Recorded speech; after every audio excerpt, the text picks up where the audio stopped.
நண்பர்களே, இன்று நாம புகழ்பெற்ற ஒரு பழைய கதையை பார்க்க போகிறோம். இது ஒரு சதிகார ஓநாய் போட்ட ஒரு பயங்கர திட்டம் பற்றிய கதை. ஒரு சிறிய கிராமத்துக்கு பக்கத்துல ஒரு பெரிய மேய்ச்சல் நிலம் இருந்தது. அங்கு ஆடுகள் சந்தோஷமாக புல் மேய்ந்து கொண்டு இருக்கும். அத அருகில் இருந்த காட்டில் இருந்த ஓநாய் பார்த்து கொண்டே இருக்கும். அந்த ஆடுகள் பார்த்தாலே நாக்குல எச்சில் ஊறுது. ஆனா அந்த காவல்காரனும் அவனோட பெரிய நாயும் ஒருபோதும் தூங்கவே மாட்டேங்கிறாங்க. ஓடி போயிடு ஓநாயே, இது என்னோட ஆட்டுக்கூட்டம். ஒரு நாள் நிச்சயமா உங்களை எல்லாம் சாப்பிட போறேன். ஒரு மதிய நேரம் ஓநாய் மெதுவாக ஆட்டு மந்தையை சுற்றி நடந்தது. அப்போது கீழே ஒரு ஆட்டுத்தோல் கிடப்பதை பார்த்தது. சில நாள்களுக்கு முன் இறந்த ஒரு ஆட்டின் தோலை ஆடு மேய்ப்பவர் அங்கு போட்டு இருந்தார். ஓநாயின் கண்கள் சந்தோஷத்தில் விரிந்தன. ஒரு நிமிஷம், இந்த தோலை என் மேல போட்டுக்கிட்டா நான் கூட ஒரு ஆடு மாதிரி தான் இருப்பேன். அப்போ அந்த நாய் என்னை பார்த்து குறைக்காது.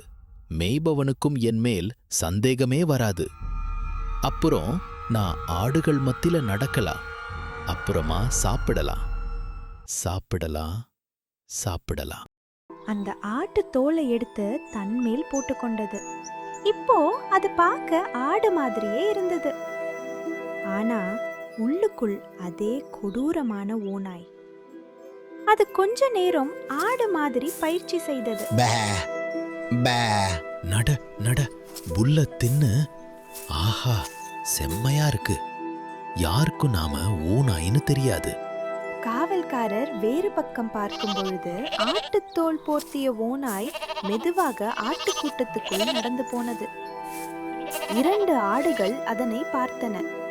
ஏய், யாரா இது? புதுசா இருக்கு. புது ஆடா இருக்கும். நேத்து புதுசா வாங்கியிருக்கலாம். காவல் நாய் அருகில் வந்து முகர்ந்து பார்த்தது.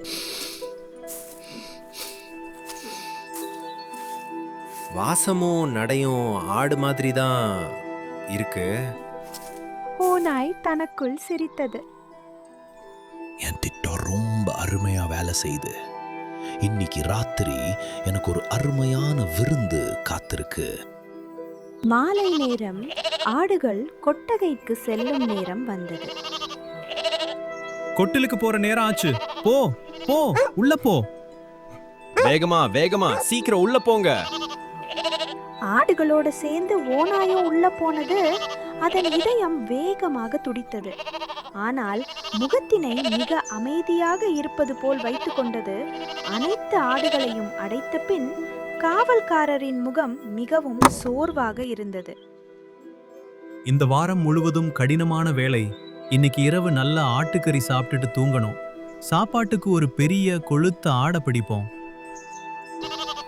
கையில் விளக்குடன் ஆடு மேய்ப்பவர் மெதுவாக ஆடுகளை பார்த்து கொண்டே நடந்தார். அப்பொழுது ஆட்டுத்தோல் போர்த்தி கொழு கொழு என இருந்த ஓநாய் மீது மேய்ப்பவரின் கண்கள் பதிந்தது. அட, எவ்வளோ பெருசா கொழுத்து போயிருக்கு. காய வச்சு 1 மாசம் சாப்பிடலாம் போல. வாடா, இன்னைக்கு நீதான் என்னோட விருந்து. ஐயோ, என்னடா இது? நாம சாப்பிட திட்டம் போட்டா நம்மள சாப்பிட திட்டம் போடுறாங்க. நம்ம திட்டத்தில் இப்படி வெந்நீரை ஊத்திட்டாங்களே. ஓநாய் வசமாக சிக்கிக் கொண்டது. அதனால் ஓடவும் முடியாது, ஒழியவும் முடியாது. ஏ நாய், இங்க வா. இந்த பெரிய ஆட்டை கொஞ்சம் பிடிச்சுக்கோ. இப்போதே பிடிச்சுக்கிறேன். மேய்ப்பவர் ஒரு பெரிய மரக்கட்டையை எடுத்தார்.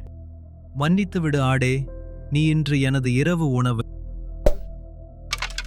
ஒரு பலமான அடி. ஓநாய் தரையில் விழுந்தது. அது இறந்து விட்டது. மேய்ப்பவர் அந்த ஆட்டின் தோலை உரிக்க ஆரம்பித்தார். அவர் மிகுந்த அதிர்ச்சி அடைந்தார். அடப்பாவி, ஆட்டுத்தோல் போர்த்திய ஓநாயா? வஞ்சக ஓநாய் நீயா?